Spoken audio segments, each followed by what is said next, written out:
bel après-midi sur Europe 1 avec Laurent Ruquier jusqu'à 18h. Et pour commencer cette première heure, il est accompagné d'Olivier de Kersauzon, Jérémy Michalak, Fabrice Eboué, Titoff, Stevie et Isabelle Mergo.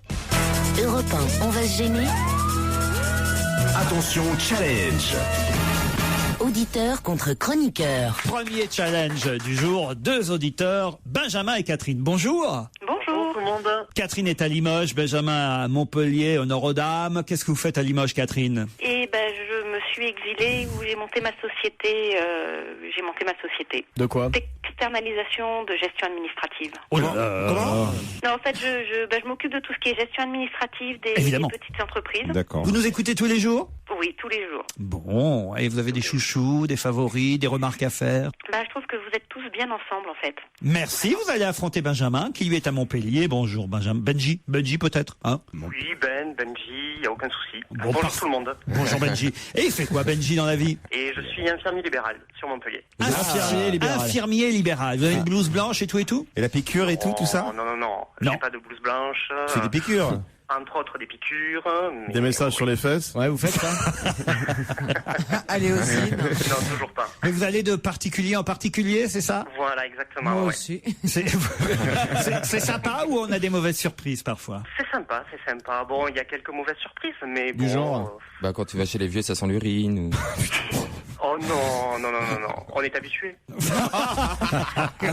Bon, et Benji, vous nous écoutez dans votre voiture alors, j'imagine. Exact, ouais. Entre deux clients. Patient. Voilà, ouais. Entre Et deux j'incite patients. Mes patients aussi d'écouter Europe 1. Entre deux piqûres. Entre deux piqûres, ouais. Bon, et j'espère que, et si vous ne le faites pas, vous le ferez à partir de maintenant. Dès que vous rentrez, évidemment, dans une maison où un de vos patients écoute une autre radio qu'Europe 1, vous lui faites changer. Ah, mais carrément. Ah, il y a intérêt, hein? Il y a carrément, oui, bien sûr. Je compte sur vous, Benji. Et puis les vieux, si tu changes la fréquence, ils doivent attendre des jours avant de pouvoir rechanger, le temps de se lever. Ouais, ou alors s'ils écoutent une autre radio, vous les achevez. Question, de quelle partition parle-t-on énormément dans la presse? Je dirais que c'est du sport. C'est pas du sport. C'est de la musique. C'est De la musique? pas de la musique, non. Bah non, ce serait trop De simple. la politique? Pas indirectement, oui, c'est de la politique. Les retraites. Non plus. C'est pas lié à un mouvement social. Ah, je pensais que ça allait être plus facile que ça. C'est Pas de mouvement social. Politique française. Voilà. Pas français. C'est un international. rapport avec, International, Belgique. Ah, La Belgique. Allez-y, Benjamin, alors expliquez. Le médiateur, ils vont nommer un Ah, médiateur. attendez, oh là, Ouais, Catherine, Essayez Ouais, pas c'est de pas voler sport. la bonne réponse. Allez-y, Benjamin. C'est la scission entre les deux Belgiques, en fait. Exactement, ça s'appelle une partition. Excellente réponse de Benjamin. Il était intéressant ce prix de joie là. Alors là, sur ce coup-là, Catherine, je vous ai pas trouvé super fair-play. Ah non, j'aurais laissé quand même gagner. Ah bon, il y a intérêt. Maintenant que t'as perdu, tu peux dire ça. Effectivement, c'est le titre de François. Nouveau pas de la Belgique vers la partition. C'est vrai que c'est pas un mot qu'on emploie d'habitude pour ce genre de choses, mais j'ai vérifié. Une partition, c'est l'établissement des frontières de deux États ou le découpage d'un territoire. Il y a eu la partition des Indes ou les partitions de la Pologne. Il y a même eu un film d'ailleurs qui s'appelait Partition à propos des Indes. Et voilà, c'est ce que risque la Belgique si les affaires politiques ne s'arrangent pas. Une partition de la Belgique, les Wallons d'un côté, les Flamands de l'autre. Comment vous avez trouvé, Benjamin? Internet? Google? Non, je l'avais noté. Vous l'avez noté, alors parfait. Oui, mais Vous je partez me en souviens. Bretagne, l'Agapa, cet hôtel de Perros-Guirec, vous accueillera 3 nuits. C'est pas mal. Wow. 3 nuits en demi-pension, avec un accueil VIP en chambre supérieure, vue mer, dîner gastronomique au spontané, le restaurant Le Bouléga. Vous allez vous laisser guider par les envies et les inspirations du moment du chef. Mais je vais l'offrir même à ma sœur, c'est son anniversaire aujourd'hui. C'est pas Et elle vrai. va partir avec son mari. Et... Ouais. Waouh, Moi, ça. dans ces cas-là, je le veux bien aussi. C'est mon anniversaire.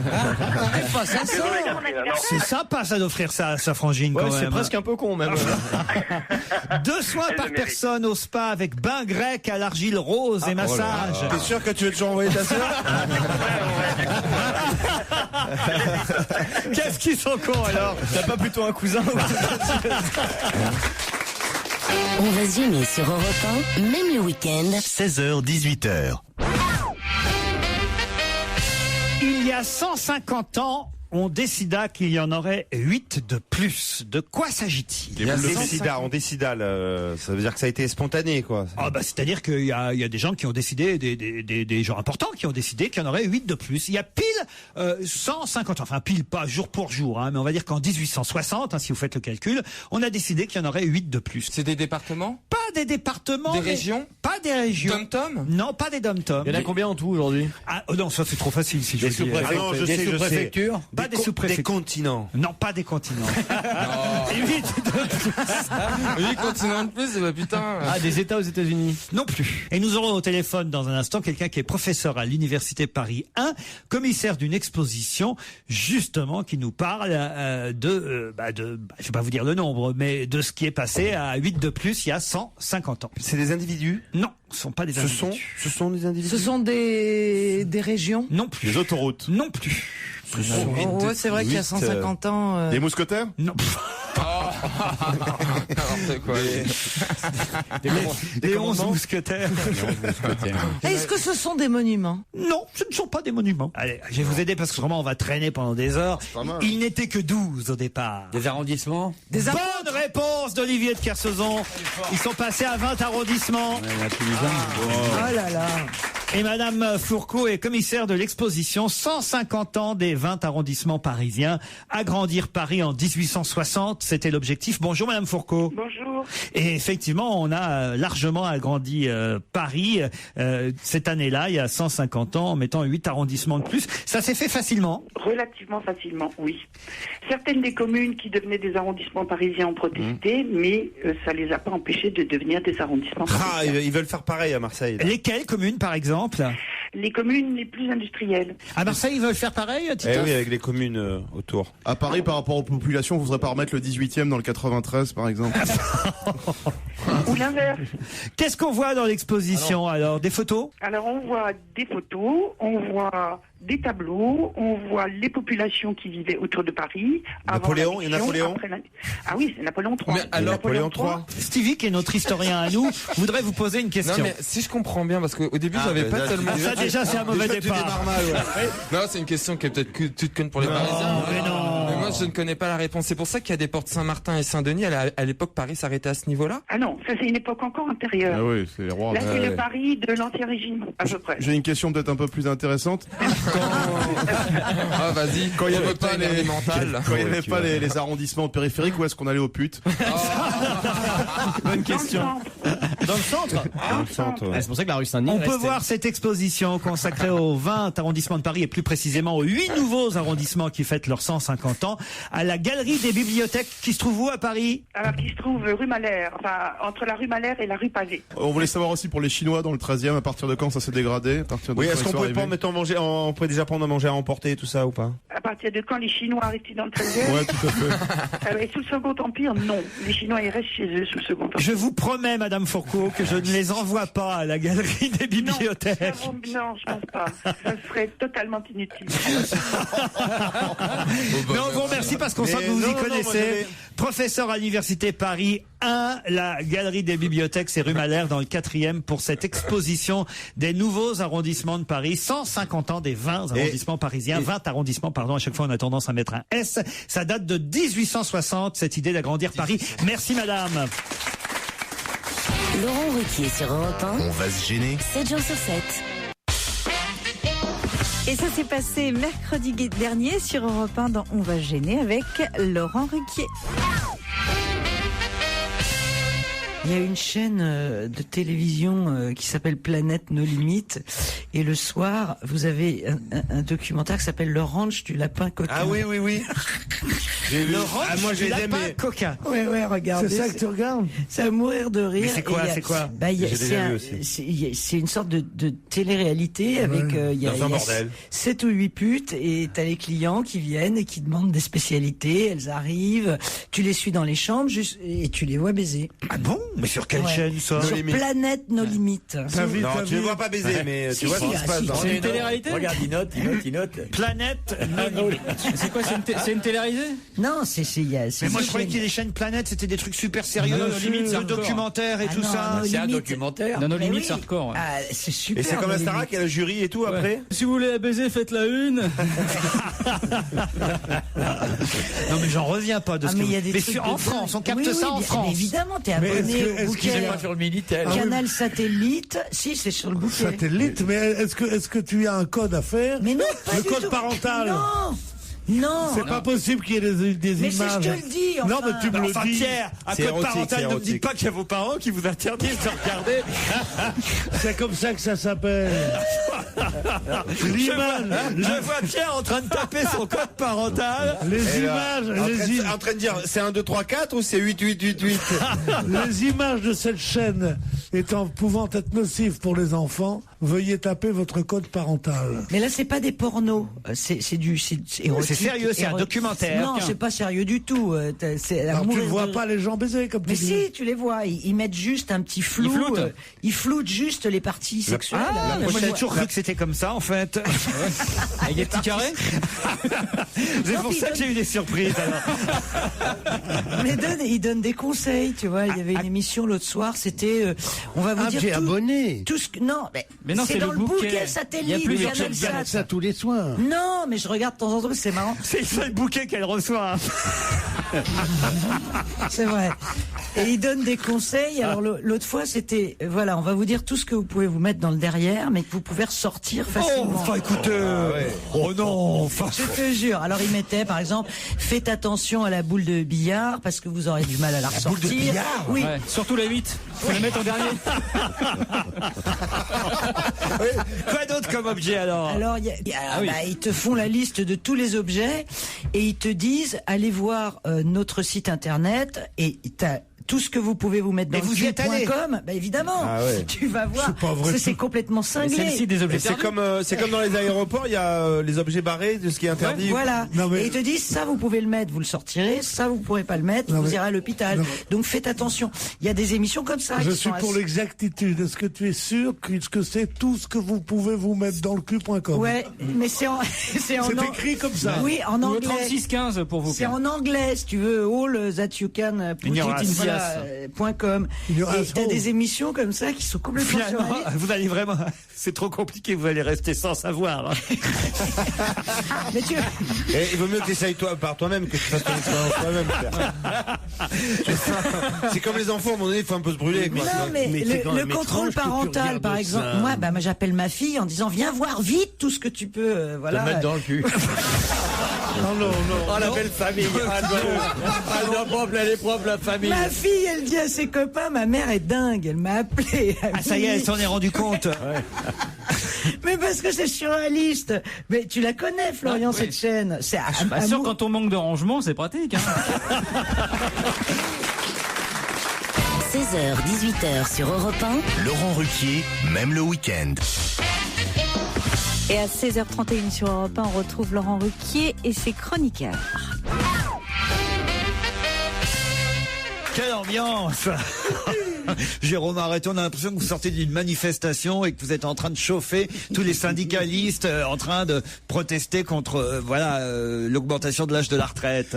C'est vrai, pardon. Mais on se demande qui sont, enfin politiquement parlant ou socialement parlant, les auditeurs qui nous regardent, enfin qui ont réussi à venir, des gens prévoyants qui ont décidé de venir aujourd'hui assister à l'émission, qui ont des gens de droite surtout. Ouais.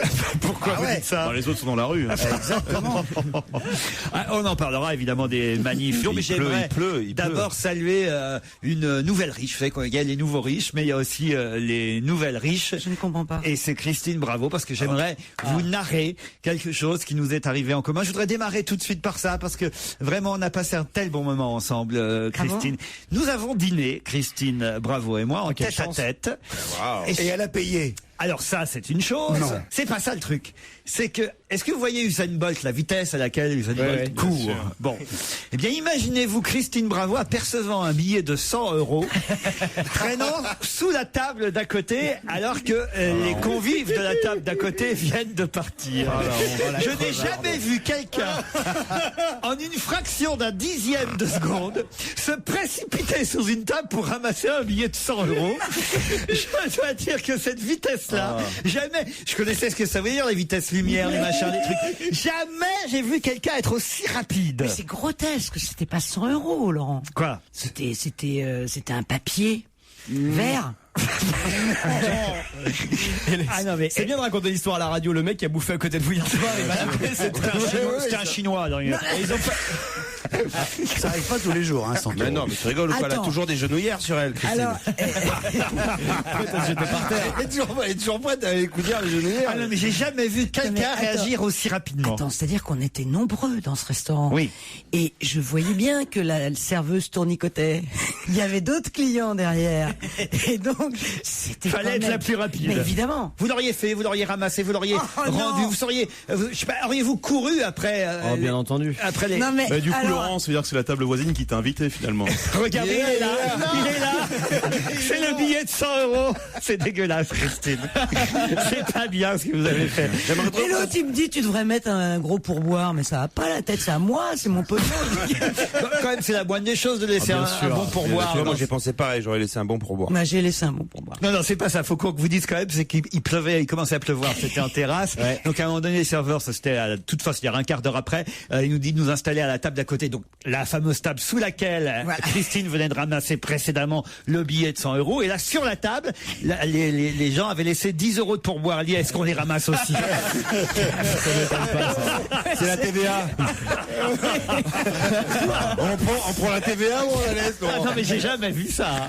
Jamais. Non, mais alors maintenant, qui n'aurait pas levé la main, franchement, qui n'aurait pas ramassé un billet de 100 € sous une table vide, déserte? Moi, je l'aurais ramassé. Je l'aurais amené au commissariat. S'il y a les gens à la table. Non, vous auriez pu dire au restaurateur, mais écoutez, ça va pas la tête. Franchement. Avec un billet, c'est mort. Ben non, mais dire au restaurateur s'ils reviennent le chercher. Ouais, bien sûr. Non, mais attends, tu vois, mais quel faux d'herche. Il me dit, de toute façon, ne t'inquiète pas, quelqu'un qui perd un billet de 100 €, c'est qu'il n'en a pas besoin. En même temps, t'as pas trop de scrupules à avoir. C'était un restaurant d'un bon niveau. J'ai dit à Christine, bon, les gens vachement cher. Des gens qui sont dans... Non, faut pas exagérer non plus. Alors, j'ai dit, les gens qui sont dans ce restaurant sont pas des nécessiteux. Bah ouais. Ça aurait été chez Quick, effectivement, ramasser un billet chez Quick sous une table. Franchement, j'aurais eu des scrupules. Et là, il m'a dit, ah non, je l'aurais ramassé pareil. Qu'elle me dit. Je me serais démerdé pour que tu t'en rendes pas compte. Mais vous avez pas pensé à aucun moment que, comme vous avez ça vous est déjà arrivé, c'était peut-être une caméra cachée? Si, moi j'y ai pensé. J'y ai pensé, mais comme c'est pas moi qui le ramassais, je m'en foutais.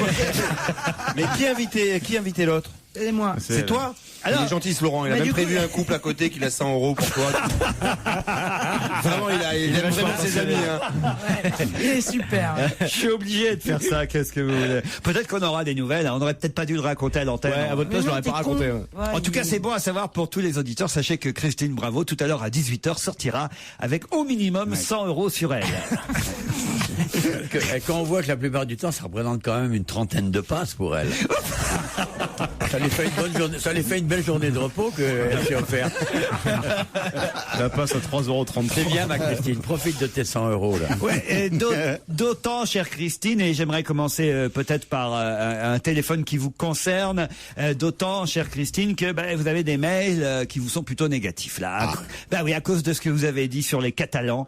Vous avez dit l'autre jour dans l'émission que les Catalans n'avaient pas fait la guerre d'Espagne. Et ça, alors, je dois dire que ça a beaucoup choqué. Ouais, ils l'ont fait. Alors, je vais te dire quand est-ce qu'ils l'ont fait, les Catalans. Ça a beaucoup choqué nos auditeurs. Mais alors, je m'en fous. Ils l'ont fait en 39. Et je peux t'assurer que la guerre d'Espagne a commencé en 36. Donc pendant 2 ans et demi d'exode de tout le peuple andalou, castillan, pour la montée vers la fuite avec Franco au cul. Philippe, vous êtes au téléphone, Philippe. Dites ce que vous pensez. Ils sont arrivés en dernier ressort avec les troupes franquistes au train. Vous voulez dire qu'ils ont été moins rapides que vous sur un billet de 100 €? Ils sont arrivés en Catalogne. C'était le grenier de l'Espagne. Les Catalans avaient à bouffer. Laissez parler notre auditeur. Et ils ont reçu les Castillans, les Andalous, comme des chiens galeux. Philippe, réagissez. Vous laissez pas faire. Il le sait. Honte à la Catalogne. Voilà, honte à la des Catalogne. propos, à des propos pareils. Mais comment vous pouvez dire des choses pareilles? Bah, elle peut le dire parce que d'abord elle a l'âge de l'avoir vu. Oui, faudrait ouvrir un livre d'histoire. Enfin, je sais pas comment on peut dire des choses pareilles. Moi, j'ai toute ma famille catalane, bien sûr, donc qui ont fait la guerre d'Espagne. Mon grand-père, 3 frères, 3 combattants, et dont le premier mort en 37, excusez-moi, hein. Pas en 39. Attendre 39, sachant que la guerre s'est terminée en février. Ils sont engagés. Février 39, et ils auraient fait la guerre pendant un mois et demi. Ils sont engagés. Mais évidemment. Ils sont engagés au moment. Les fronts, l'armée franquiste est remontée du sud. Évidemment, les fronts étaient au sud. Bah oui. Mais ils étaient composés de tous les Espagnols. Mais oui, il y en avait, mais on sait très bien. On refait l'histoire. Quand on sait que les fronts catalans font partie des meilleures pages de l'histoire de. Mais oui, de cette guerre. mais c'était tardif. Écoutez, l'engagement. Non, il y a des Catalans qui se sont engagés pendant la guerre d'Espagne, c'est vrai. Un peu violent sur France Culture. France Culture reprend Guerre d'histoire et périphérique. Merci Christine Bravo de ces grands instants de vérité et d'histoire. La semaine prochaine, la Catalogne était-elle en guerre? Laurent Ruquier sur Europe 1, on va se gêner. 7 jours sur 7. La polémique continue sur Europe 1, n'est-ce pas, Laurent Ruquier? Christine, on la sent perturbée depuis cette affaire du billet de 100 € qu'elle a volé. Elle se demande ce qu'elle va en faire. Je l'ai volé au caillou. Non, mais bon, vous auriez pu faire un effort, le donner à la serveuse. À la Ligue contre le cancer, enfin je sais pas, un truc, faire un geste quoi. La Ligue amicale des Catalans. Vous l'auriez ramassé, vous Olivier, le billet de 100 €? Non, j'aurais dit au serveur. Ouais, c'est ça. Vous auriez appelé le serveur. Il a plus besoin que de ça que moi, quoi. Voilà. Non, j'aurais dit au serveur. Ouais. Bravo Olivier. Oui, ça c'est pas une pourriture. Voilà. Bravo. Voilà. Le mec qui vit en Polynésie, il voyage en première et tout. Bien sûr qu'il va le laisser au serveur encore heureux. Tandis que toi, tu vis dans la misère. Bah ouais, je vais pas en Polynésie. Regarde son sac à main, il vaut à peine 10 000 €. Christine Bravo, elle joue vraiment les pouilleuses. Ah ouais, c'est vraiment. Regarde-moi Cosette. Non mais je rêve. Encore 15 jours, on va t'acheter du savon. C'était en plus vraiment à la dernière minute, quoi. Heureusement qu'elle les a trouvés les 100 €. Sinon, je sais pas comment elle aurait fait.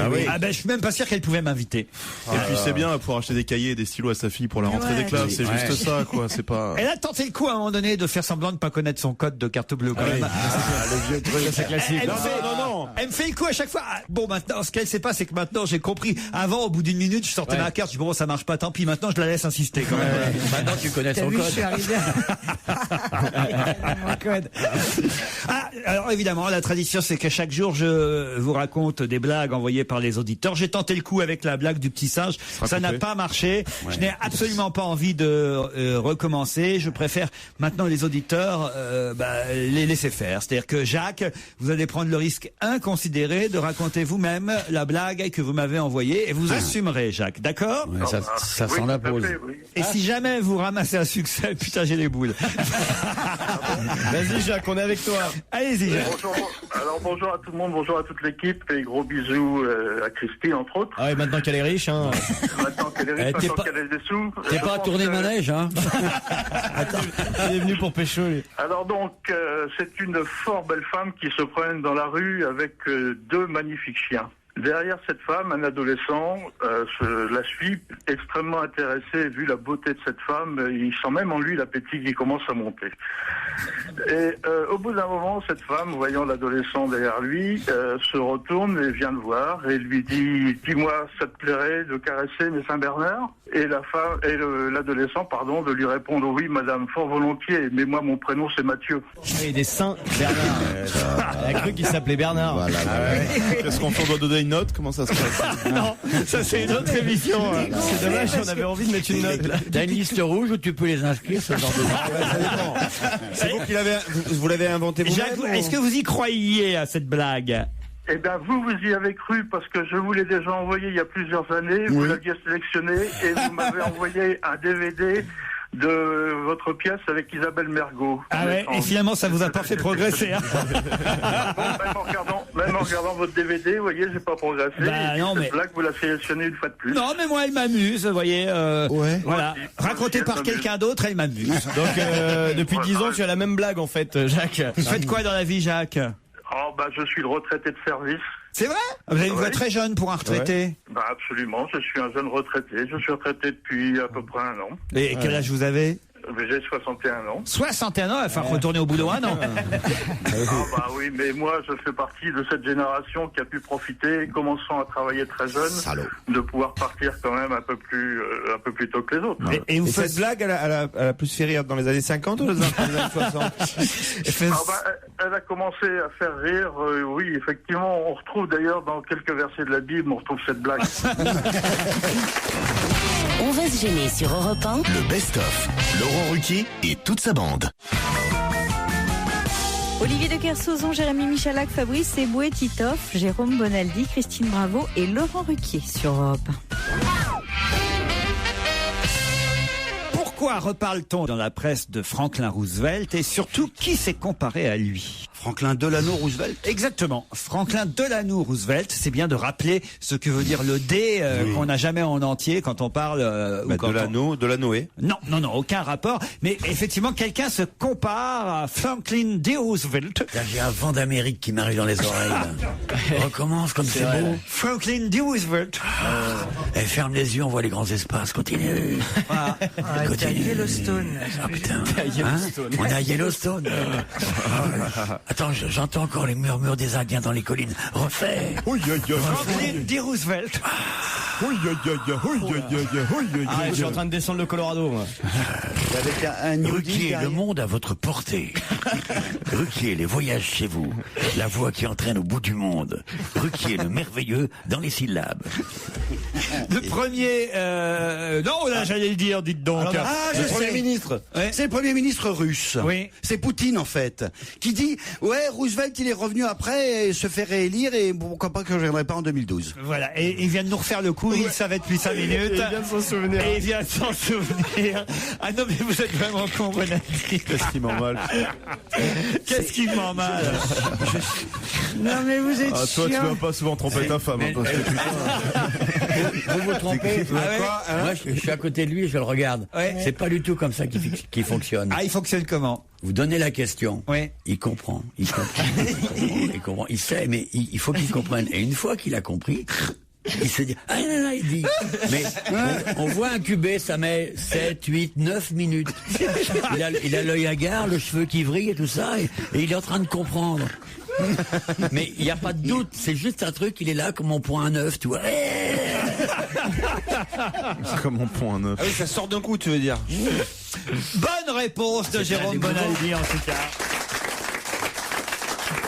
Effectivement, on se souvient qu'il pouvait pas se représenter après 2 mandats consécutifs. Voilà pourquoi il a laissé la place à Medvedev. Mais là, maintenant, il envisage de se représenter. Et voilà pourquoi il se compare effectivement à Franklin Roosevelt, qui avait fait, lui, 4 mandats. 4 mandats, Franklin Roosevelt. Sans faire une pause, contrairement à nous, maintenant. On va se gêner sur Europe 1, le best-of. Laurent Ruquier et toute sa bande. Le meilleur dans ma gêner, c'est jusqu'à 18h sur Europe 1. Laurent Ruquier. Pierre, vous continuez à écrire là votre film sur le milieu hippique? Oui, je continue à écrire puisqu'on l'a pas encore tourné, donc ça serait bête d'arrêter avant. Ouais. Oui. Mais c'est assez et vous amusant. bossez bien, vous travaillez, c'est avec Fabien Antoniente que vous travaillez. Il est très sympathique. Peut-être que vous aurez un petit rôle dans Camping 3. La caravane. Toi, tu pourras toujours faire la tente. Toi. Non, mais c'est vrai. Pourquoi tu m'attaques? Pourquoi tu m'attaques? Alors là, Pierre. Pourquoi donc? Oui, mais d'accord. Oh mon pauvre. D'accord. Oh mon pauvre. D'accord, Pierre. j'ai pris des risques. Ah non, vraiment. Moi qui m'intéresse à votre carrière cinématographique. Alors, je sais que vous êtes en train de dire ça pour essayer de me rendre ridicule. Pas du tout. Ça me fait plaisir de voir que d'un seul coup, vous allez peut-être avoir votre nom au générique d'un gros film. Peut-être avoir votre nom au générique. On m'y parle d'une starlette ou quoi? Pourquoi? J'ai fait du cinéma, j'en ai fait 10 films, moi. Ah oui? Vous allez En tant que peut-être quoi avoir votre nom au générique. Qu'est-ce que vous avez fait comme film? 10 films 10 films comme ouvreuse, mais c'est tout. Qu'est-ce que vous avez fait comme Bah, je film? sais pas, T'as fait des films, mais chez toi, dans ton canapé, non? J'ai fait Citizen Kane, j'ai fait Les Enfants du Paradis, j'ai fait le Cuirassé Potemkin. Je l'avais écrit complètement en russe, tout. Oui. Non, c'est la première fois que vous aurez votre nom à un Je générique pensais de qu'il film. avait fait Titanic, moi.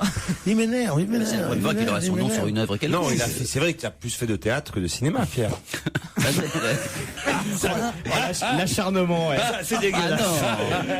J'ai fait du théâtre. Pierre, on s'intéresse à vous, quoi. Soyez heureux. Je suis un interprète de Ruquier dans une pièce. D'ailleurs, je sais pas comment t'as des accointances à France 3. Cette pièce qui est moyenne passe à peu près tous les 8 jours. T'as pas remarqué le nombre de fois? Cette pièce n'est pas moyenne, elle est excellente. Et c'est parce que tu as laissé le DVD de la pièce dans ton magnétoscope et ça tourne en fait. Pas du tout. Non mais il a raison, ils n'arrêtent pas de la multiplier. Il n'arrête pas à diffuser. Alors lui, j'y suis pour rien. Hein. Lui, il est content, il est pour rien, mais il touche. Oui. Parce que les auteurs, ça touche, tandis que les acteurs, on touche rien. J'en ai marre. Nous, les intermittents du spectacle. Cosette. Olivier, vous avez loupé ça, hein, Pierre Bénichou sur scène, croyez-moi. Non. Non? Parce que j'ai vu par hasard l'autre nuit. Ah, vous aussi, vous êtes tombé sur la pièce? J'ai vu Pierre Bénichou sur les scènes d'un théâtre et tout. Et là, j'ai une honte qui m'a envahi. Donc, je dis, c'est pas possible. Je connais ce mec, je l'ai connu chez Castel, il est drôle, il est raffiné, il peut être amusant et tout. Et là, il était en ringard théâtreux, le dos courbé, en train de traîner son texte au milieu d'idiots. La honte que j'ai eue pour lui, et je me suis dit, mais voir Bénichou sur j'ai vraiment été mal à l'aise. J'ai pensé à nos amis, j'ai pensé à Castel, j'ai pensé à tous les gens de valeur qu'on a croisés durant des nuits entières. Mais il en est rendu là. C'est horrible. Non, je t'assure, ça m'a fait de la peine. Peut-être que moi, je ne suis pas obligé pour gagner ma vie de prendre des paquets de mer dans la gueule. Moi, je reste sec, moi. Tu devrais en prendre quelques, ça te nettoierait le museau. On va retrouver Laurent Ruquier et ses chroniqueurs dans un instant sur Europe 1. Il est précisément 17h. Et on retrouve Laurent Ruquier, il est en compagnie pour démarrer cette deuxième heure d'Olivier de Kersauzon, Jérémy Michalak, Fabrice Eboué, Titoff, Stevie et Isabelle Mergo. Je vous emmène à Saint-Herblain, c'est en Loire-Atlantique. Et là-bas, certains élèves du lycée privé catholique de Saint-Herblain, donc dans la banlieue de Nantes, vont quand même avoir une petite surprise. Laquelle? Bah oui, parce que le maître est devenu maîtresse. Expliquez. L'année dernière, c'était un prof, et cet été, il s'est transformé, il s'est métamorphosé en femme. Enfin voilà, et puis aujourd'hui, les gamins, ils ont une maîtresse, alors que l'année dernière, ils avaient un maître. Pas un maître et maîtresse, professeur. Professeur de physique ou de maths. Ouais, c'est pas dans une école maternelle. Oui, ce serait un peu plus traumatisant pour les enfants. Non, mais c'est un lycée privé catholique. C'est un lycée privé catholique à Saint-Herblain. Et Vincent est devenu Martine pendant l'été. Mais pourquoi il a choisi des prénoms aussi pourris? C'est le prénom qui a chié quand même. C'est la provocation, c'est plus le prénom qui me dérange. Martine, c'est fait exprès. Tu sens que c'est juste que c'est plus crédible, sinon ils prennent tous Shaina. Appelle-toi Caroline. Martine, quoi. Mais non, mais c'est pour faire discret, justement. Il va pas c'est discret, Martine.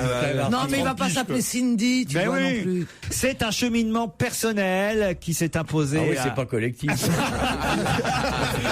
Je rêve. Alors, on va voter à la main levée. Alors, qui change? Qui est pour que je devienne une femme? Oh alors, 3, 4. Mais non, mais c'est le directeur du lycée où travaille Martine qui a dit, voilà, aux parents d'élèves, il faut que vous compreniez, je dois vous informer de la situation avant la rentrée, voilà. Ouais. Le professeur de sciences physiques qui s'appelait Vincent jusqu'à juin dernier. S'appelle Martine. S'appellera Martine à partir de jeudi prochain. Ouais. Ce changement d'identité est un cheminement personnel qui s'impose à nous et nous n'avons pas à nous positionner là-dessus, a dit le directeur. T'imagines le bordel dans l'équipe. Nous signalons également que le professeur de sport Ludovic est devenu Sylvie pendant les vacances. Ce qui compte, bien c'est le l'école. travail au quotidien et le professionnalisme. Exactement. Et moi, je suis d'accord. Voilà, ce qui compte, c'est le professionnalisme de ce professeur. Voilà. Bah, les profs de bio, il fait les expériences sur lui. Regardez, on se complète. C'est comme une grenouille. Alors, le formol. Passez-moi le formol. Bon, on l'a fait l'année dernière, nous avons mis une grenouille dans une formol. Cette année, nous avons tenté une nouvelle expérience. Je vous cache pas que le diocèse, évidemment, est un peu embarrassé, a dit peut-être ça aurait été mieux de changer de lycée. Ça, c'est pas faux. Alors, je suis entièrement d'accord. Non, mais il faut avoir du respect parce que c'est sûrement une chose pas facile. Hein. Non, ça, c'est sûr. Surtout à faire tout ça. Ça doit faire mal au couilles. C'est aux élèves qu'il faut penser, surtout qu'on a eu l'habitude de l'avoir les années précédentes. Que c'est Monsieur, madame, c'est ça qui va être gênant. Non, mais ça, c'est sûr, il va falloir que les élèves soient super compréhensifs, quoi. Ah ouais, mais je pense qu'ils vont pas se foutre de sa gueule en plus. C'est un lycée catholique, donc normalement. Oui, mais c'est les pires. Moi, j'étais dedans, moi, j'ai fait que ça. Ah ouais, on était terribles, mais on était pire que les lycées. Et je crois qu'il faisait appeler Martine aussi, d'ailleurs. Non, Thérèse, moi. Vous étiez dans un lycée catholique? Racontez, Steve. Rien, il y a rien de spécial. Voilà, mais il y a des conneries aussi. Faut pas croire que ce sont que des gentils petits garçons. Non, il y a des délinquants, il y a tout le monde, voire pire. Parce que c'est la délinquance que tu n'imagines pas, tu ne vois pas, parce qu'elles se font dans la masse. Tu penses qu'ils sont adorables, gentils. Mais on pense pas du tout. Moi, je sais que c'est pire. Or, ils sont pires que les autres. Parce qu'ils sont au contraire tellement tenus en laisse et tellement encadrés que justement. C'est le patronat des gangsters, en fait. Non, je rigole. Je sais pas pourquoi on s'occupe des banlieues et tout. Faut s'occuper en fait des lycées privés catholiques. C'est ça qui est dangereux. Non mais ça déconne. Olivier vient des lycées privés catholiques. Ah bah tiens, des lycées, c'était les collèges. Vous, c'était les collèges. Ah bah moi j'avais la blouse. Attention, dès que Monsieur Léopoto, il passait. Si on n'avait pas la blouse, on avait 4 heures de colle, nous. Hein. C'est une blouse, on devait obligatoirement porter une blouse à l'école. Et quand le professeur il arrivait, on devait être debout. Enfin, tout le monde. Non, il y a des écoles où ça se passe pas comme ça. Tu faisais exprès de faire des bêtises pour te prendre des petits coups de règle comme ça. Non, mais moi mon problème c'est que j'étais effronté. On me disait toujours t'es effronté. Mais l'autre elle me dit tu me réponds, je lui réponds arrête de répondre. Tu vois, et à chaque fois c'était 4 heures de colle. Tu devrais faire un bouquin là-dessus. On va se gêner sur Europe 1, même le week-end. 16h, 18h. 39 21 34 centimes la minute, c'est le numéro à composer pour assister à l'émission de Laurent Ruquier. Qui a décidé de devenir footballeur professionnel d'ici 3-4 ans, c'est-à-dire à l'âge de 27-28 ans? Enzo Zidane? Non, Enzo Zidane, il est plus jeune. Non, c'est une femme. C'est pas une femme. Ah, dommage. C'est un Français. Ce n'est pas un Français. C'est un sportif qu'on connaît dans un autre. C'est le fils de Maradona. C'est un mec qu'on connaît dans un autre sport. C'est quelqu'un qu'on connaît dans un autre sport et qui dit voilà, je me donne encore 3 ans et je deviendrai footballeur professionnel. C'est un champion dans son sport. C'est un champion dans son sport. Un champion international. International. Le fils Kadhafi. Pourquoi le fils Kadhafi? Il a fait du 200 à l'heure sur les Champs-Élysées, la mobile. Il y en a un qui est footballeur déjà. Footballeur aussi, mais c'est pas lui. C'est un tennisman? Non, pas un tennisman. Qui va devenir footballeur professionnel, si on en croit, c'est dire, il dit, je me verrais bien en footballeur, je me sens capable de devenir un des joueurs de l'équipe de France. Ça pourrait, mais non. Et actuellement, c'est un joueur d'un sport collectif? Non. Individuel. Artistique. Tennis, patinage artistique. Non. Il y a un golfeur? Basket. Il y a des balles? Non, pas de balle. C'est un noir. Oui. Un athlète? Oui. Usain Bolt. Usain Bolt, bonne réponse de Jérémy Michalak. C'est pas mal. Alors je vais vous dire, si jamais il devient footballeur professionnel, imaginez qu'il sache un peu manier le ballon, va falloir un bon arrière latéral pour pouvoir le rattraper quand il va commencer à courir, le gars. Ce qui serait marrant, c'est qu'il soit gardien de but. Oui, ce serait idiot. Pas tant que ça, parce qu'il y a une détente phénoménale aussi. Pardon, mais il parle de football ou c'est pas du football américain par hasard? Le soccer. À mon avis, c'est ça. Là, il y a besoin de coureur. Ça s'est produit plein de fois, ça. J'avais pas pensé à ça. Du football américain et donc là, il a besoin de courir vite. Et là, après, là, il faut le rattraper. T'as raison. J'avais pas pensé à ça. C'est une belle remarque. Écoutez, je m'investis comme un fou. Par quoi Moll veut-il remplacer les copilotes? C'est la question suivante, juste avant Serge Liado. Oui, vous le savez. Par les hôtesses de l'air. Par les hôtesses de l'air. Bonne réponse. C'est atroce. De Christine Bravo. C'est qui, Moll? C'est une provoque. Alors, Moll, c'est Michael O'Leary, qui est le patron de Ryanair. Tu voyages encore, là. Hein. La compagnie aérienne low cost. C'est marrant, tu dis low cost, mais non, il faut qu'ils disent low cost. Tout le monde, low cost. Michael O'Leary. On entend le galop des chevaux quand tu dis ça. On est en Irlande. Ah oui, hein? Et Michael O'Leary. Eh ben, il dit voilà, nous n'avons besoin que d'un seul pilote dans nos avions. Supprimons le copilote et laissons ces foutus ordinateurs piloter l'avion. Et si jamais le pilote fait un malaise, eh ben on aura toujours les hôtesses de l'air qu'on formera préalablement. Qui sont déjà un peu formés d'ailleurs, mais c'est une provocation. C'est le même qui avait dit bientôt pourquoi pas faire payer les chiottes, pourquoi pas des places debout dans les avions, mais c'est évidemment impossible. De toute façon, là, un pilote, un seul, c'est pas possible, c'est réglementairement interdit. Ah oui. On y viendra peut-être par souci d'économie. On y viendra. C'est vrai qu'une hôtesse de l'air. Regarde, dans les chemins de fer, dans les années 30, il y avait un mec qui ouvrait la porte, puis jetait le charbon, qui refermait la porte. Il y avait un agresseur, il y avait un chauffeur et tout ça. Maintenant, il y a un mec qui dort avec à 300 à l'heure sur l'ordinateur. Parce qu'Olivier et moi, on a joué dans La Bête Humaine. Alors, on sait de quoi on parle. Nous, on a pris la vapeur à 60 degrés sur le museau. Mais c'est vrai que lui, il a pris la vapeur, j'ai pris la voile. Puis après, on a changé. Ouais, c'est ça. Oh, putain, c'est vrai qu'il complique à souhait l'aviation, c'est très très compliqué, ça mais si le pilote fait un infart, qu'est-ce qu'elle va faire, l'hôtesse de l'air, thé ou café? Comme ça, qu'est-ce qu'on a à foutre? Non, l'hôtesse, elle vient, elle dit thé, café ou atterrissage. S'il y a des hôtesses qui pilotent, il n'y a même plus besoin d'Al-Qaïda, là, ça va être une catastrophe, je veux dire. Mais simplement, c'est pas aussi simple qu'un bus. Tu peux difficilement tuer 25. La grande majorité des avions se posent tout seuls. C'est surtout pour les arrêts que c'est compliqué avec Ils se posent tout seuls. Ça pourrait se faire le jour où on arrêtera de faire tomber les avions. C'est-à-dire qu'il faut construire un énorme pylône au pôle Nord avec des très grands bras et des élastiques. Et on fait tourner le truc. et quand l'avion arrive quelque part, sur une idée de Marcel Campion. Laurent Ruquier sur Europe 1. On va se gêner. 7 jours sur 7. Europe 1, on va se gêner. Attention, challenge. Auditeur contre chroniqueur. Nous avons au téléphone Patricia et Jean-René. Jean-René de Saint-Dolay, Patricia de Trouy.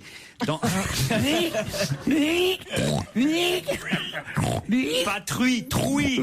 C'est où Trouy, Patricia? C'est pas Trouicia. C'est à côté de Cochon. Tu fais vachement bien le cochon. J'en ai élevé, moi, réellement. Oui, je sais bien, on en a parlé déjà une fois. J'en ai vraiment élevé, je les ai pas regardés en leur lisant Sartre. Ils aiment bien. Ils aiment bien. C'est où Trouy alors, Patou, on va l'appeler Patou. C'est à côté de Bourges. Ah, Trouy, ouais. Très belle région. Dans le Cher, donc. Dans le Cher, oui. Et faites quoi dans la vie, Patricia? Je suis assistante familiale. Assistante familiale. Vous nous écoutez régulièrement? Tous les jours. Tous les jours. JR, lui, est dans le Morbihan. Bonjour, JR. Bonjour Laurent et bonjour à toute l'équipe. Je suis sûr qu'on vous appelle comme ça au boulot, non, JR? Exactement. Eh ouais, je t'ai persuadé. Tous les gens René ont le droit à ça. Voilà. Et c'est quoi votre boulot, justement? J'en connais pas beaucoup, moi, des gens René. Moi non plus, assez peu. Moi, je suis commercial. Dans quoi? Et je vends des produits d'entretien. Des produits d'entretien. Quel genre, la marque et tout?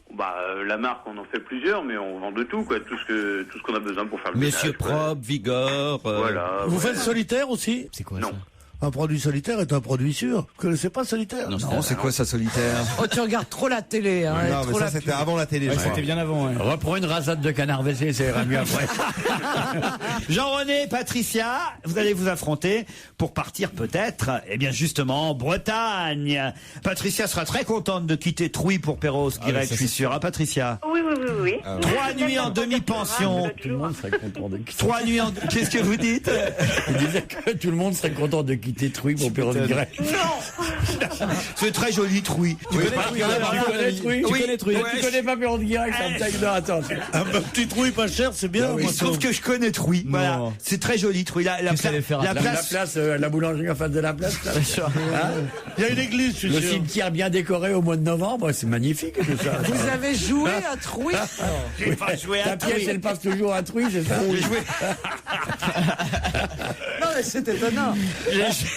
C'est le seul village où le zénith de Trouy. C'est le seul village où la télévision n'arrive pas. Ouais. C'est pas vrai, il y a combien d'habitants à Trouy, Patricia? Écoutez, je sais pas, mais le maire va pas être content. Hein. Ah, vous voyez. Ah oui, ils sont 12. Ça compte. Combien vous êtes alors? Je sais pas. Comment vous savez pas? Vous êtes plus de 10? Est-ce que vous avez vu une mobilette hier? Enfin, cette semaine. C'est le photographe.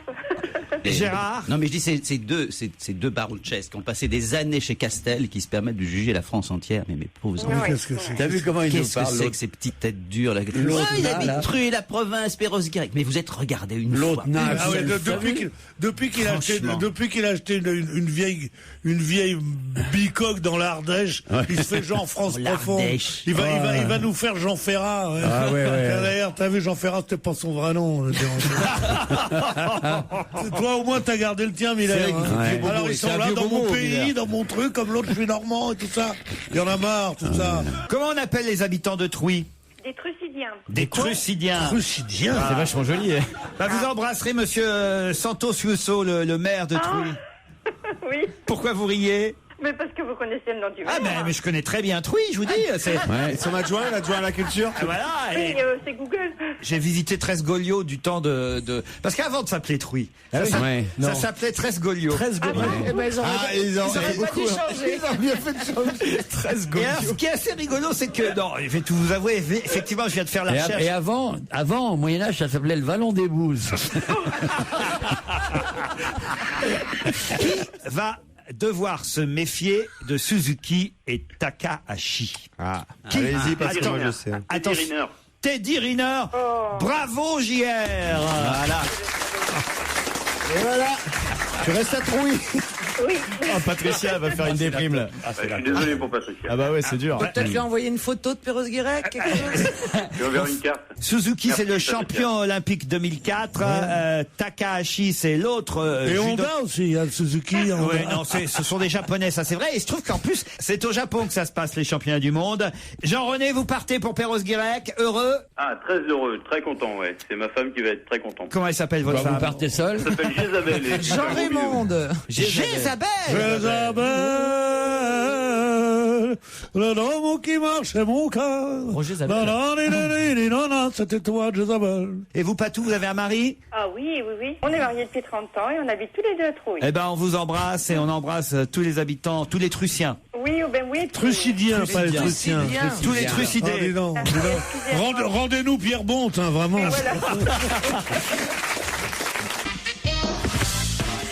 Il est 17h30, vous écoutez Europe 1, on retrouve tout de suite Laurent Ruquier. Il en reste 1 million en France, c'est assez étonnant. 1 million utilisé dans l'Hexagone. Jérôme, je sens... Utilisé? Oui, utilisé. 1 million de manifestants? Non. Et c'est assez surprenant, c'est Libération qui consacre 2 pages entières aujourd'hui à ce phénomène. 1 million sont encore utilisés en France, alors que Pourquoi vraiment... encore Des prostituées? Encore, parce qu'on ne l'imaginait pas qu'il y en avait autant. Bah, c'est mal, donc. Non, c'est pas mal du tout. C'est vivant? Ce n'est pas vivant. Ah, C'est des métiers? des toilettes sur les pas de porte. Non, pas du tout. Des Vespasiennes? Pas du tout. Et je suis sûr que Jérôme Bonaldi, lui, il l'utilise encore. C'est le genre. Un blaireau. Mais non, pas un blaireau. Un moteur Stirling? Quoi? Un moteur Stirling? C'est quoi? C'est un moteur à combustion Et externe. tu utilises ça encore, toi? Ouais, en cogénération. Attends. Un truc qu'il utilise encore, c'est manuel? C'est Manuel. Un slip kangourou? Non. En tout cas, Pierre Bénichou s'en sert encore. Ça, Un c'est couteau sûr. l'économe. Un pyjaveste. Mais non, pas pyjaveste. Un quoi? Un pyjaveste? Pierre, il a ça. On en a nous aussi ou il y a que Jérôme qui en a? Non, mais je pense que vous en avez C'est eu. pour se raser. Est-ce que on toi, en a tu eu. t'en sers? Non, bah non, quand même, il y a bien longtemps. Je sais même pas si j'en ai eu un. Oui, au tout début, j'ai dû en avoir. Au tout début de quoi? Bah, quand c'est sorti, quand ça a existé. Un yo-yo? Ça date de quand? Pas un yo-yo. Il y aurait un million de... Un Minitel! Un Minitel. Bonne réponse de Fabrice Eboué. 1 million, il en reste. 3615, code indestructible. C'est le titre de Libé aujourd'hui. Minitel rose annuaire, malgré Internet. Eh bien, 1 million de petites boîtes marron qui sont encore utilisées en France. 1 million de Minitel dans l'Hexagone. Bah oui, on s'en sert pour les pages jaunes, le célèbre annuaire 3611, qui comptabilise encore 12 millions de connexions par an quand même. Mais c'est Ah, payant. Et puis il y en a, ils doivent être là, tu sais, doivent être. T'as vu mon ordinateur? Mais non, ils moi, pensent qu'ils ont un ordinateur, je suis sûr. Moi, je m'en sers. Effectivement, il a raison, je m'en sers. Il y a pas mal d'utilités. La première, par exemple, tu peux le faire sur l'ordinateur. Il y a une émulation e-internet qui existe. Et voilà. Exactement. Vous avez raison de le dire. La moitié des connexions se fait à partir d'Internet. C'est-à-dire que c'est assez curieux. Les gens vont sur Internet pour utiliser le Minitel. Oui. C'est-à-dire qu'ils font e-Minitel. Vous savez pourquoi? Parce que dans ce monde où il y a des caméras partout, des flics partout, des renseignements généraux partout, quand on est sur Internet, on est fliqué. Alors c'est lequel évidemment fonctionne encore formidablement bien. C'est le service 3615 ULA. Ça marche encore ça. Qui continue à faire fantasmer. Là, c'est pour baiser des hommes, des femmes de 80 ans maintenant. C'est pas possible. Ils ont plus de 50 ans, les utilisateurs du Minitel. Et alors pourquoi ça fait fantasmer plus qu'Internet? Parce que en fait, Internet n'a pas le côté sulfureux du Minitel. C'est très lent. Tu sais, te rappelles quand ça arrive ligne par ligne. Et surtout, le Minitel ne permet pas, vous avez raison de le dire, Jérôme, d'identifier les utilisateurs. Mais le télégraphe non plus à ce moment-là. Je veux dire, on peut aussi reprendre tous les trucs totalement vieillots. Vous pouvez le jeter du 4e étage, il reste en parfait état. Là, quand même, non, je crois pas, quand même. Ah c'est ce qu'ils disent dans l'article.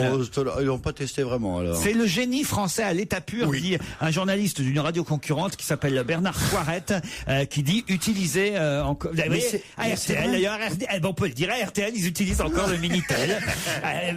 Ça nous surprend qu'à moitié, mais voyez. Il le dit dans l'IB aujourd'hui. Le Minitel est très rentable.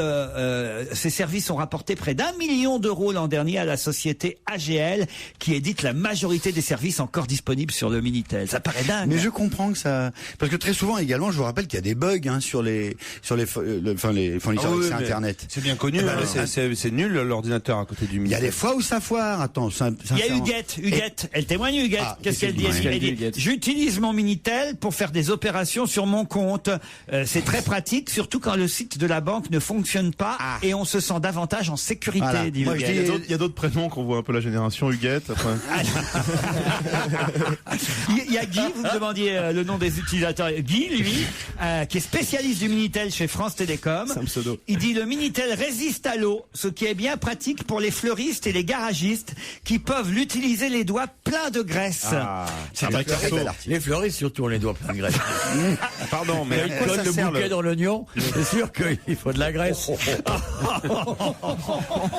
L'oignon de tulipe, c'est ça que je voulais dire. Je vous demande, mon cher Olivier, de vous excuser auprès de mes amis fleuristes. Et on a beaucoup. Oui. 3615, code indestructible. Non, c'est un bon titre. Et c'est vrai que l'invasion du web connaît des résistants comme ceux qui ont encore, effectivement. Et il faut toujours une sortie de secours. Un jour, ça marchera pas, quoi. Tout le réseau Internet va s'écrouler. Ça arrive quelquefois. Vive les bons vieux systèmes. Moi, j'ai toujours un but à gaz au cas où. Pourquoi tu peux trouver des infos sur un but à gaz. T'as une hache pour fendre ton bois aussi. Des silex, t'as des silex, on sait jamais. On va se gêner sur Europe 1. Même le week-end. Je vais vous parler du père Gay. Il a 77 ans, le père Gay. Et c'est le père Gay. Oui, le père aux États-Unis. Il est gay. C'est le mari de la mère Gaze. N'importe quoi. Mais non, le père Gay, il est en France, puisque c'est dans le Midi. C'est le père Gay, c'est son nom, vous voyez, que je vous dis, moi. Et ça s'écrit comment? G-A-Y. Voilà. Ah oui, donc vraiment. Et on parlait de lui dans le Midi Libre cette semaine, parce que il a battu un record, le père Gay. Quel record a-t-il battu? La messe la plus longue? Non. Il a battu le record d'Olivier de Kersauzon. Il a plus de photos de lui que dans les boîtes gays. Non. Ça n'a rien à voir évidemment avec les gays. Mais non, pas du tout. C'est son nom. Il s'appelle André Gay. Voilà. Gay, c'est un nom très connu. Il y avait Francisque Gay qui était ministre. Voilà, il a confessé. Alors, je sais pas pourquoi on l'appelle le père Gay d'ailleurs, parce que apparemment il est pas curé, il était électricien et il est devenu jardinier. Parfois, vous savez, dans les campagnes comme ça, on a le père François. Voilà, le père François, il y a le père François, il y a le père Jean-Pierre, il y a le père Gay. Voilà. Alors qu'est-ce qu'il est? Ça a un rapport avec son jardin. Alors il est jardinier. Il est jardinier. Voilà, le c'est un père rapport Gay. avec ce qu'il Et sème. je sens que vous allez. Ah, il a pas genre la tomate la plus grosse du monde. Vous allez l'envier, Jean-Pierre. Ah, il a la plus grosse citrouille du monde. Pas la plus grosse citrouille. Courgette. Tomate. Non, mais je viens de réaliser que j'avais posé cette question. J'aurais jamais dû. Le père Gay a non pas la plus grosse citrouille, mais le plus gros Un jardin, potager. Le plus gros concombre. Pas concombre. Cornichon. 1,050 kg, Jean-Pierre. Waouh. C'est un truc que Jean-Pierre n'a pas. Dans votre potager, vous avez pas ça. Hein. Ça pousse. Oui, ça pousse, il cultive. Alors, qu'est-ce que ça pousse, vous voyez mais Parfois ça pousse, bon, parfois est-ce ça que pousse. ça s'achète Oui, dans le ça commerce, s'achète, en mais petit. sauf qu'on n'en trouve pas d'un kilo 0,50, vous voyez. C'est un légume. Ouais, c'est un légume. C'est pas une tomate. C'est pas une tomate. C'est un fruit, la tomate, chérie. Voilà. Et la tomate, d'ailleurs, il en fait aussi. Il a une tomate d'1,150 kg aussi, le père Gay. C'est une c'est un. Tu as dit que c'était un. Oui. Un radis. Il a, le père Gay a le plus gros. Ça pousse plutôt dans le sud. Oui, ça pousse dans le sud, ça pousse dans le nord. Le plus gros citron. Non, pas citron. Non. C'est un légume. Merde, Ah. on a fait tous les légumes. À 77 ans. C'est vert. Non, c'est pas vert. À 77 ans, le père Gay pratique des greffes expérimentales et il accroît. C'est blanc. C'est blanc, oui, pas tout à fait. Non. Rouge. Il y en a plusieurs couleurs. Il y en a des rouges. Tampax. Non. Il y en a des blancs, il y en a des rouges. Oui, mais il y en a des blancs, il y en a des rouges, des jaunes. les radis, c'est pas les radis. Non. Le père Gay a le plus gros Oignon. Le plus gros oignon. Le père Gay a le plus gros oignon de France. Bonne réponse.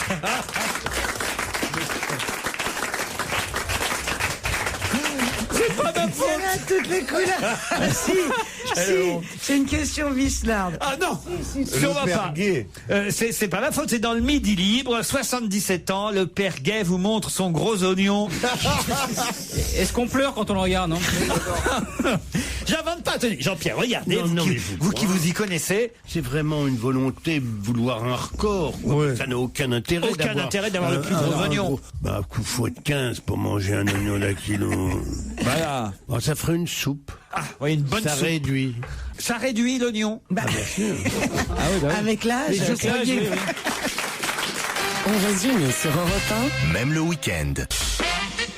Olivier de Kersauzon, Jérémy Michalak, Fabrice Eboué, Titoff, Jérôme Bonaldi, Christine Bravo et Laurent Ruquier, bien entendu, sur Europe 1. Vous nous parliez la semaine dernière de la beauté de la présentatrice du journal décalé sur iTélé. J'ai regardé, nous dit Cédric. Bonjour Cédric. Oui, bonjour Laurent, bonjour à tous. On vous a attiré sur iTélé alors? Oui, effectivement, vous aviez tellement bien vendu cette belle journaliste que... Anne-Solène Hatt, elle s'appelle. J'ai été vérifié, ben effectivement, elle est pas mal. Le sale. Mais vous dites que vous avez trouvé mieux. Oui, alors moi je suis un fan de Émilie Bess. Il est très dangereux, lui. Il respire, tu sais. Et il y a la petite aussi sur Canal qui fait la météo, qui est sympa. Émilie Bess, elle s'appelle. C'est qui, elle? C'est qui? Bess, oui, tous les midis sur Canal+, c'est le journal de Bruce Toussaint. Et qu'est-ce qu'elle fait dans le journal de Bruce, tout ça? Et dis-moi, ils te font des prix chez Kleenex ou pas? Oh non. Celle-là. Donc vous conseillez à 12h45 Canal+ pour voir Émilie Bess, c'est ça Cédric? Oui, moi je la trouve vraiment top des tops, quoi. Je m'insurge, dit Sébastien, sur la façon, de la manière dont vous traitez Jérôme Bonaldi. Et on a Sébastien au téléphone. Vous voulez prendre la défense de Jérôme, Sébastien, je crois. Oui, bonjour. Pourquoi? Laurent, vous trouvez qu'on maltraite Jérôme? Oui, parce que déjà, premièrement, je trouve que Jérôme, c'est un peu un extraterrestre dans le monde radiophonique, parce que je connais pas sa formation d'origine ou quoi que ce soit, mais il fait tellement vrai par rapport aux autres. Enfin, c'est pas une critique pour les autres, mais voilà. Donc le pauvre Jérôme, assailli de toutes parts lors de l'émission. Vous dites que c'est certainement la personne Laissez-le parler. La plus curieuse et avide de connaissances de notre équipe. Vous dites, il retient tout ce qu'il lit ou entend. Les infos les plus connes et les plus inutiles remontent à la surface de sa poubelle cognitive de par leur légèreté. C'est ça, ce que vous vouliez dire? Oui, alors bon, là, je m'étais un petit peu égaré. Non. Quand j'ai fait le mail. Oui, parce que ça, c'est dans le premier mail que vous m'avez envoyé. Et il était exactement 23h46 quand vous avez envoyé ce mail. Il était ivre mort. Et 6 minutes plus tard, nous avons reçu un mail, j'en ai la preuve, 23h52, et là, vous mettez rectificatif, Bonaldi est vraiment con. Non. Qu'est-ce qui s'est passé entre 23h46 et 23h52, Sébastien? Il a dessoulé. Bon, là, vous avez deviné que j'écoutais en podcast. Ouais. Et donc, c'était... vous parliez du livre de Tony Blair, je crois, l'autre jour. Et bon, voilà. je trouvais, j'ai de tout cœur avec Jérôme. Mais c'est bien, tu l'as trouvé génial pendant 6 minutes. C'est un début. C'est un record pour lui. Non, et donc bon, voilà, j'ai écrit ce mail dans la colère. Voilà, au moins un message sérieux par rapport à tout ce qui est. Voilà. Et après, vous avez compris qu'Olivier de Kersauzon et moi avions raison, en fait. Et bah oui, en fait, ouais. On va vous remercier pour vos commentaires, Merci. Mon petit Sébastien. Sébastien, merci. Et continuez de rien, Jérôme. À nous écouter en podcast, d'accord? Merci. En revanche, ne nous appelez plus, hein. On va se gêner sur Europe 1. Le best-of, Laurent Ruquier et toute sa bande. Juste avant vos infos de 18h sur Europe 1, on retrouve Laurent Ruquier et toute son équipe. Une question qui va intéresser Jean-Pierre Coff quand même. Il faut un peu motiver notre Jean-Pierre. Et Jean-Pierre, vous connaissez forcément la société Climpact, qui est une société qui analyse l'impact du climat sur la consommation. Car le climat a un impact sur la consommation. Et cette société a mesuré qu'au mois d'août dernier, il y avait eu un bond de 31% de la consommation de quoi? De bière. Non, pas de bière. Au mois d'août dernier, Boisson rosée. Une augmentation de 31%. Du vin rosé. Non. Est-ce qu'il faisait chaud au mois d'août? Non. Non. De glace. Voilà. Mais non. Mais non, justement. Chauffage. Pas les glaces, Vous n'avez pas le droit de chauffage. Non. Mais non, puisque on dit l'influence du climat, ça serait que le climat étant chaud, on mange plus de glace. Eh ben, Vous allez vous faire engueuler, Jean-Pierre. Hein? Non, je te demande, Jean-Pierre. Non, parce que le plus fort de la consommation des glaces, ça se passe au moment de Noël, mon cher. Avec les bûches glacées, bien oui. sûr, enfin. Et tac. Alors donc c'est bien pas... sûr. J'ai pris ça en plein dans le petit Jésus, là. C'est un contre-pied, c'est de consommation, De mettons, choucroute. de polaire, de couverture. Non, c'est quelque chose qui se consomme. Hein. C'est même un titre du Parisien. Si vous aviez pu acheter le Parisien aujourd'hui, vous auriez vu ce titre. C'est écrit consommation 1 a fait un tabac en août. Est-ce que t'en as mangé, toi? Oui, c'est vrai. C'est vrai qu'au mois d'août, de passage à Paris, parce qu'il n'est pas très chaud. Une soupe? Une soupe. La soupe a fait un tabac en août. Bonne réponse de Florian Gazan. Ah bah les soupes glacées peut-être. Non, justement, c'est bien précisé dans l'article qu'il ne s'agit pas de gazpacho spécialement, mais au contraire des soupes qu'on fait réchauffer. Ah ouais. Voilà. Et au mois d'août, les Parisiens ont acheté énormément de soupes. Dans la capitale, les ventes ont bondi de 35 à 42% sur cette période. Des soupes toutes faites. Oui, des soupes toutes faites. Voilà. Quand je pense Il que faut c'est dire si qu'elles sont de facile. meilleure en meilleure, les soupes toutes faites. Hein. Voyez, Ah, ouais. voyez. Non, Lesquelles vous prenez, vous, Pierre? Moi, je prends un peu tout, je prends magie, je prends machin, je prends un peu tout. Mais il y a des soupes qu'on vend dans des magasins comestibles, dont l'enseigne est comestible. Savoir que ce sont des magasins un peu chers, comme ça, qui sont des soupes absolument Mais formidables. il faut la faire chez soi, c'est si simple. Mais tu non, prends c'est une pas si tomate, simple. tu prends... mais tu... C'est 7 heures de travail. Malade ou quoi? C'est 10 minutes. Mais non, mais tu dis n'importe non, quoi. mais Il faut presser ses légumes. Mais il a raison, pas du Pierre. Mais tout. non. Faut quand même déjà éplucher la... Oui, bon, bah Mais voilà. pas du tout. Mais l'été, on mange la soupe aux pistou, surtout. Bon, la meilleure soupe qui est la poire aux pommes de terre, par exemple. Ouais. Bon, la poire aux pommes de terre, combien de temps qu'on met? Il faut éplucher les pommes de terre, les poireaux. Tu épluches la pomme de terre. Poire aux pommes de terre. Déjà, mettre Combien ton de eau. temps qu'on met? Déjà mettre ton eau chauffée, déjà. Voilà. T'as peut-être 10 minutes. Hein. Les patates. Les patates. C'est qui Vas-y, les épluche? qui c'est qui les épluche? Ouais. Les poireaux. Il s'épluche toute seule comme patate. Alors, Les patates auto-épluchantes. puis les poireaux, puis tout ça, puis l'odeur dans la maison. Et puis les Et après, tu la poireaux passes. qui Et cuit. tu la passes ou tu la manges avec les morceaux? Absolument pas le droit de Et dire des après, il faut la passer. Oui, mais après, il faut chercher Et le après, mouillette à la cave. tout. sinon Et ça après, marche il jamais. y a passer à qui? Mais vous êtes Ah, malade, enfin. Et après, il y a un enfant à la con qui vient qui dit il y a des grumeaux. Il ne peut pas y avoir de grumeaux dans la soupe d'abord. Vous n'êtes pas obligé Si elle est d'avoir mal des façonnée. grumeaux. Alors qu'une soupe chinoise, qu'est-ce que tu fais, Pierre? Tu mets de l'eau chaude et hop, c'est fini. Non mais vous voyez, il a raison, Pierre, ça prend bien au minimum Ah 45 oui. minutes. Mais Mais non.